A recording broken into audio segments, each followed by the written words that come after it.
اعوذ باللہ من الشیطان الرجیم بسم اللہ الرحمن الرحیم یا ایہا الناس اعبدوا ربکم الذی خلقکم والذین من قبلکم لعلکم تتقون۔ اے انسانوں، تم عبادت کرو اپنے رب کی، تمہارے رب کی جس نے تم کو پیدا کیا، اور ان لوگوں کو جو تم سے پہلے ہوئے، تاکہ تم پرہیزگار بن جاؤ۔ الذی جعل لکم الارض فراشا والسماء بناء، وہ جس نے زمین کو بچھونا بنایا اور آسمان کو چھت۔ وانزل من السماء ماء، اور آسمان سے پانی اتارا۔ فاخرج به من الثمرات رزقا لکم، پھر اس کے ذریعے سے، اس پانی کے ذریعے سے پیداوار کو نکالا تمہارے کھانے کے لیے۔ فلا تجعلوا للہ اندادا وانتم تعلمون، سو تم اللہ کے مقابل نہ ٹھہراؤ۔ ان آیت کے اندر اللہ تبارک و تعالیٰ نے بالکل آسان انداز میں صرف اللہ کی عبادت کی دعوت دی ہے۔ توحید یعنی صرف اور صرف اللہ کی عبادت کرنا، اللہ ہی کو جو ہے تو عبادت کے لائق سمجھنا، اس کی دعوت دی ہے۔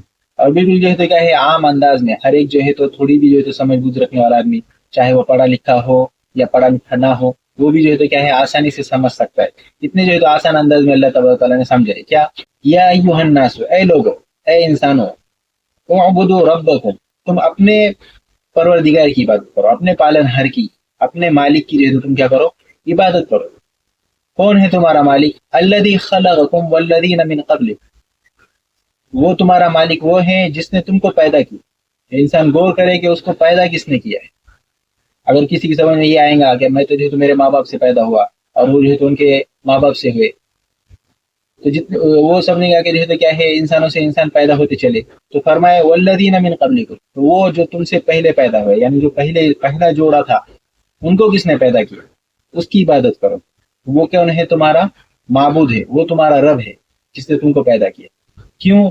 لعلکم تتقون، تاکہ تم جو ہے تو پرہیزگار بن جاؤ۔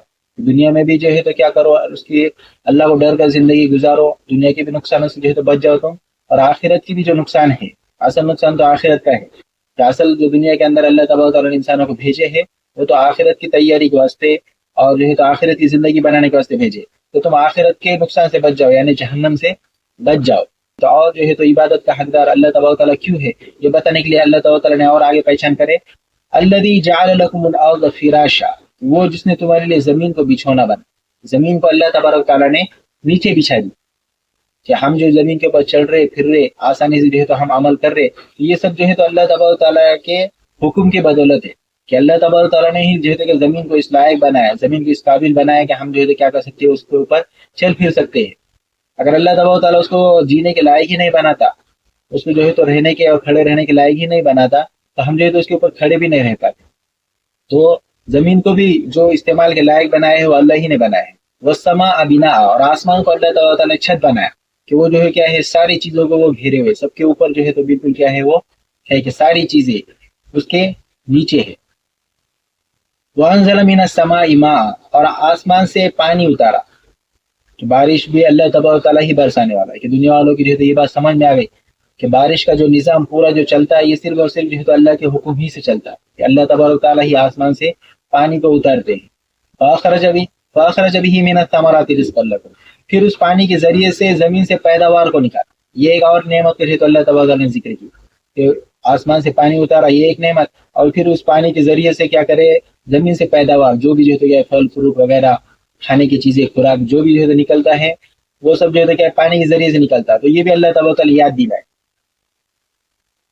رزقا لکم، تمہارے کھانے کے لیے۔ فلا تجعلوا للہ اندادا وانتم تعلمون، سو تم اللہ کے مقابل مت ٹھہراؤ، اللہ کے جو ہے تو مقابلے میں دوسرے معبودوں کو مت ٹھہراؤ، کسی اور کو جو ہے تو تم اپنا پالن ہار، پالنے والا، اپنی جو ہے تو کیا ہے ضروریات کو پورا کرنے والا مت سمجھو۔ اور تم جانتے ہو، یعنی اتنے بڑے بڑے جو کام ہے، یعنی تم کو پیدا کرنے والا اللہ ہے، اور جو ہے تو تمہارے جو ہے تو زمین کو بنانے والا، آسمان کو بنانے والا، اور جو ہے تو بارش کو اتارنے والا، تم کو رزق دینے والا، روزی دینے والا، سب کرنے والا اللہ ہی ہے۔ تو تم دوسروں کو جو ہے تو عبادت کے لائق کیوں ٹھہرا رہے، کیوں جو ہے تو دوسروں کی تم عبادت کر رہے؟ اور یہ ساری چیزوں کو جو ہے تو کرنے والا اللہ تبارک و تعالیٰ ہی ہے۔ یہ بس آدمی اگر غور کرے گا ان ساری باتوں کے اوپر اور ان ساری چیزوں کے اوپر اگر آدمی غور کرے گا، تو اس کو جو ہے تو خود سمجھ میں آ جائے گا یہ سب چیزوں کا کرنے والا اللہ ہی ہے، کہ اللہ ہی جو تو یہ کرتا ہے۔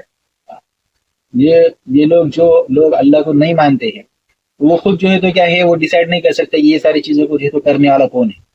وہ اتنا تو بولیں گے کہ سب سے بڑا جو ہے تو پاورفل، سب سے زیادہ جاننے والا جو ہے تو ایک ہی ہے، لیکن وہ کون ہے اس بات کو جو ہے تو طے نہیں کرتے۔ اگر وہ طے کرنے پہ ٹھہرائیں گے کہ کون ہے وہ یہ سب کچھ کرنے والا، تو ان کو ماننا ہی پڑے گا کہ وہ ایک اللہ ہی کی ذات ہے، اللہ کے علاوہ جو ہے تو یہ سارے کام جو ہے تو کوئی بھی نہیں کر سکتا۔ جب تم یہ مان گئے کہ یہ سب کرنے والا اللہ ہی ہے، تو تم اللہ کے مقابلے میں دوسروں کی بات کیوں جو ہے تو مانتے ہو؟ اللہ ہی کی جو ہے تو فرما برداری اختیار کرو، اللہ ہی کی جو ہے تو حکم کے اوپر چلو۔ تو ہمارے ایمان کا جو پہلا جز ہے لا الہ الا اللہ، ان آیت سے جو ہے تو کیا ہوتا ہے، پتہ چلتا ہے کہ اللہ کے علاوہ کوئی بھی عبادت کے لائق نہیں، کوئی بھی جو ہے تو فرما برداری کے اور حکم ماننے کے اور اطاعت کرنے کے لائق نہیں ہے۔ اور دوسرا جز محمد رسول اللہ، تو وہ جو ہے تو اگلی آیت سے جو ہے تو سمجھ میں آئے گا، کیونکہ جب ہم اللہ کو مان لیے تو اب اللہ ہم سے جو ہے تو کیا چاہ رہے ہیں، اللہ ہم کو جو ہے تو کیا حکم دے رہے ہیں، تو وہ بتانے والا بھی جو ہے تو کوئی ہونا چاہیے۔